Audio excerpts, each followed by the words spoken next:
I'm here with Pragg. Pragg, congratulations. Thank you. What a game to beat Sarana. We'll see about the game in a second, but it's also the second time in the tournament that you've won 3 games in a row. You're on a roll, that momentum is on your side. How are you feeling after the win? Yeah, I didn't expect today to go so well. I was more or less in in a must win, because tomorrow I get black and you don't have anything under control. So I really wanted to push today, and I think I got what I wanted out of the opening. And a very fighting position. I want to start from this moment here where you played this bishop e2 and then bishop d3, and I was wondering if you can tell us a bit about the idea. He played this line here against Arjuni. The game went e3 bishop f5, which is which is a bit sad for White because you have to go into this endgame and it's not fun at all.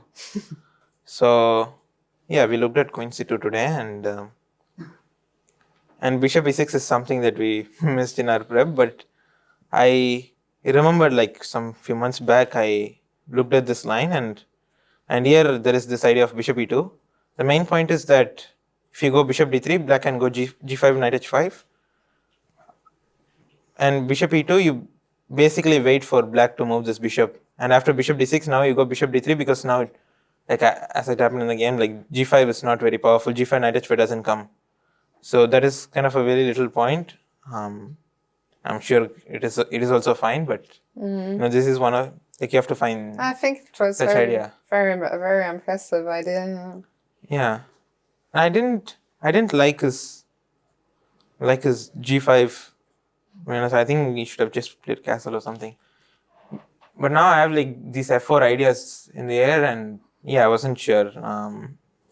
It's not easy to play when you don't know the exact details. So, but I also couldn't remember anything. But at least you got what you wanted, right? A fight and I think here, g4 is bad, I think, because after g4, knight h4, he gives up all his counterplay on the king side, and now I just go short castle and just start playing on the queen side. And if he castle short, I can open up on the king side as well. For example, let's say castle here, and I have many different ideas. I can go f4, I can go rook e1, e4, I can go knight e2, knight f4. So it's very unpleasant for him.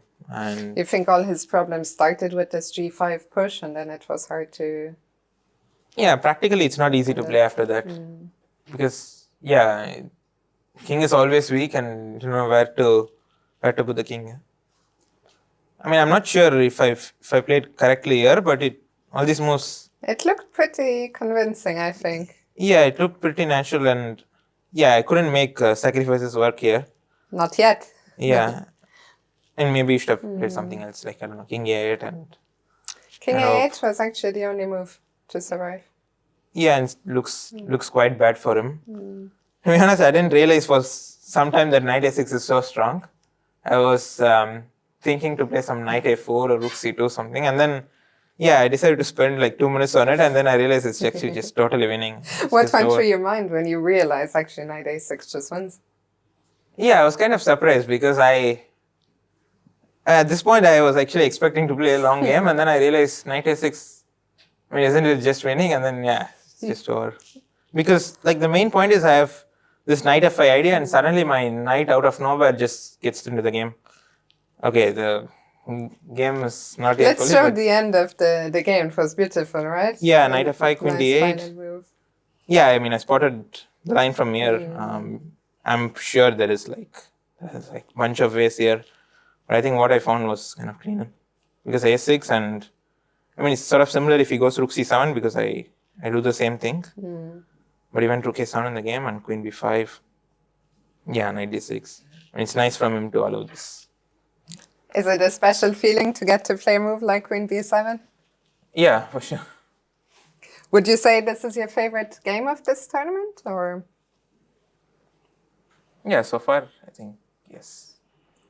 It was a big win, not just, to get the full point, but in terms of tournament standings with only 1 round to go. going into today's round, you were half a point behind Gukesh on the same amount of points as Abdusattarov. Have you checked out the games when you finished yours? Yeah, Gukesh seems to be better. Yeah, and I think Nordirbek, it looks complicated. I don't know what will happen. Yeah, he was in big trouble, but maybe he's fighting back. You, though, got a nice and early finish, which must be especially nice because tomorrow we start 2 rounds early. Do you find it difficult to play the last round a bit earlier, or you don't mind that much? I think 2 hours is okay because there are cases where we have played like 5 hours, 6 hours earlier.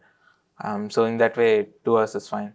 And ideally, of course, we'd like to play on the same at the same time, but yeah, I think yeah, we are used to playing earlier games, and I think 2 hours is definitely fine. You will be in the running for the title tomorrow, that's for sure. When you go back to your room now, will you spend a lot of time, following Gukesh and Abdusattarov's games, or you'll just focus on your own for tomorrow? Yeah, I will definitely follow the games because, I mean, it may depend. It may depend on my prep tomorrow. So, yeah, I'll certainly see the games, but not watch it every minute. Yeah. Great. Well, Pragg, congratulations once again on a brilliant win today, and best of luck for the last round tomorrow. Yeah, thank you.